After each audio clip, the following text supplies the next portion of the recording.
Most of you know that the NCase M1 has been accommodating my primary editing and gaming system for about 1.5 years now, pretty much as long as this channel has existed.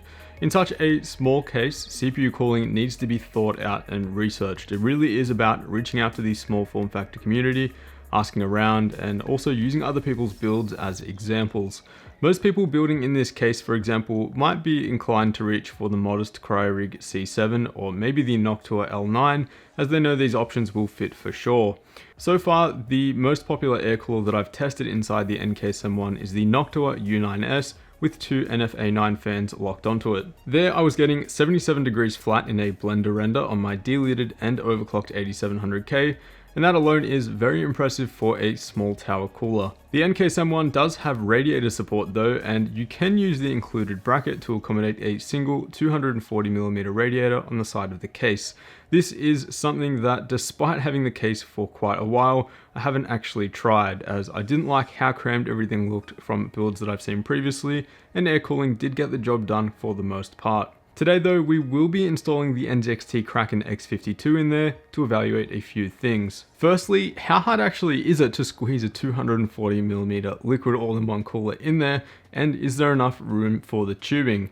Secondly, how does it stack up against the Noctua U9S, the air cooler that I've been using for the most part? And lastly, how should we mount the 240mm liquid all-in-one cooler? Do we mount the fans on the inside or outside, and do we run them as pull or push?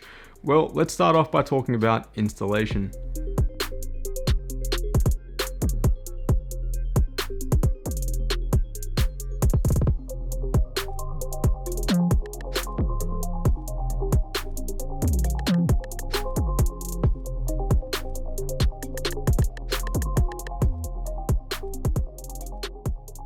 So mounting the CPU block was nice and straightforward, but I did have to rotate the block 180 degrees so that the tubing didn't interfere with the memory modules.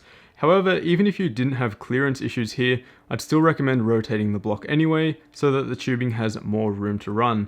It's also handy that the tubing on the Kraken coolers can also rotate on the block, which means that you can orientate them in a way that's easier for them to be routed inside the case. Installation of the radiator is pretty straightforward as well with the included bracket, and here there's only 4 screws that mount it to the body, but there are a couple ways that you can orientate the radiator and the fans like I mentioned before. I started off with what I thought would be the most successful orientation, which was the fans on the outside of the radiator, as this would have given the fans fresh air from the perforated side panel, but this was less than ideal in a couple regards. Firstly, fitting the fans on the outside, that is between the bracket and the radiator and not on the inside of the case, means that the radiator is going to be mounted further inside the case, which also means that there's going to be less room for the tubing to run.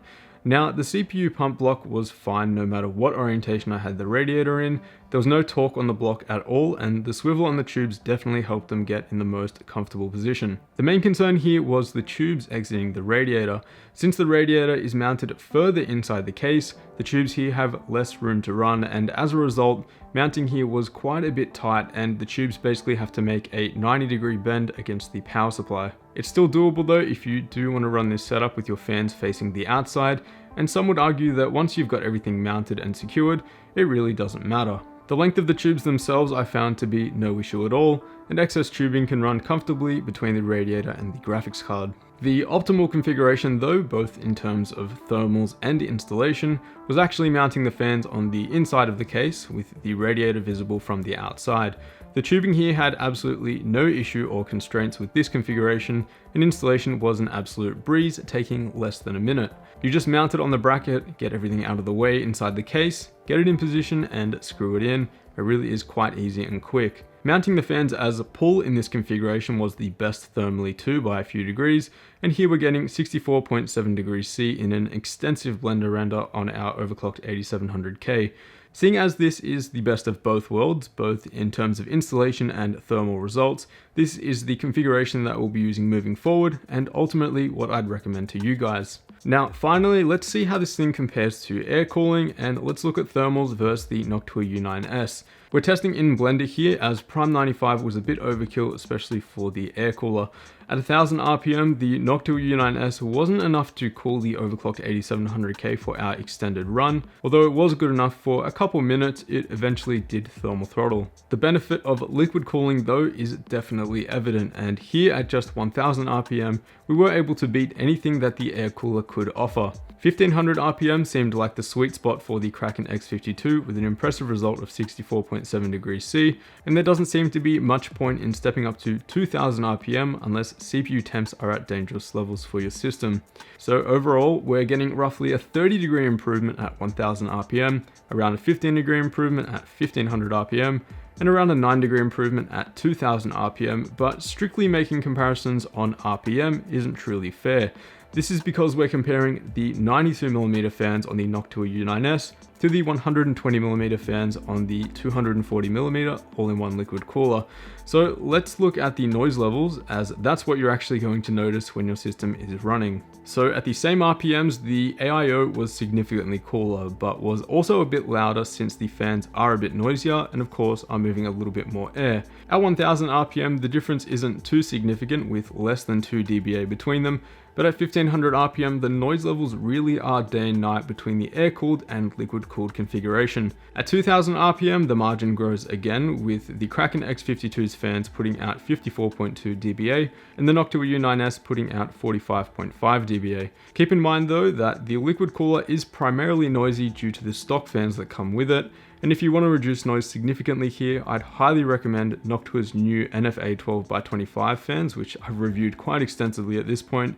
For example, comparing the two fans operating at 1500 RPM inside the Meshify C, we were hitting 45 dBA flat on the stock NZXT fans, but just 38.3 dBA with the Noctua NFA 12x25s. Regardless though, the noise normalized results are still impressive with the rather loud stock fans. The normalization here isn't perfect as it's done after the results have been collected, but with this comparison we can see that the 240mm liquid all-in-one cooler is roughly 9 degrees cooler than the Noctua U9S here, with the liquid cooler at 37.6 dBA and the Noctua U9S at 39.7.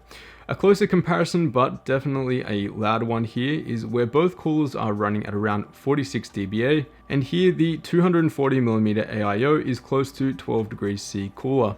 Again, this is an impressive result even with the stock NZXT fans, and the comparison would be unreal with an actual sound optimized fan like the NFA 12s.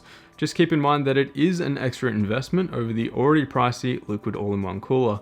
Now, speaking of pricing, you can pick up the NH U9S for $59 US on Amazon. Adding an extra fan will cost you $17, landing us at around $76 US.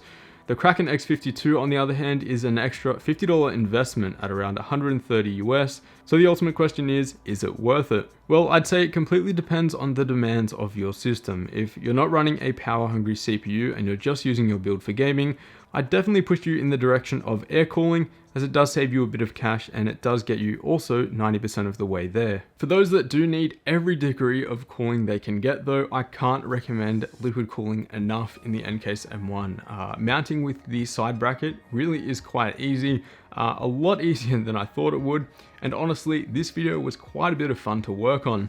Cramming this much performance in such a small amount of volume and footprint though really is a fulfilling feeling, and it really is exciting when I plan to move to higher core count CPUs in the future.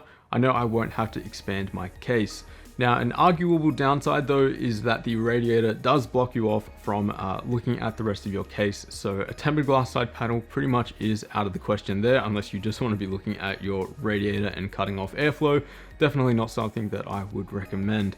I'd love to hear from you guys down below though, and this video was not just for those who have NCase M1s, it was also for those who do have currently, a larger ATX system, and I really just wanted to show you guys what you can do in such a small volume and footprint. As always guys, a huge thanks for watching, and I will see you all in the next one.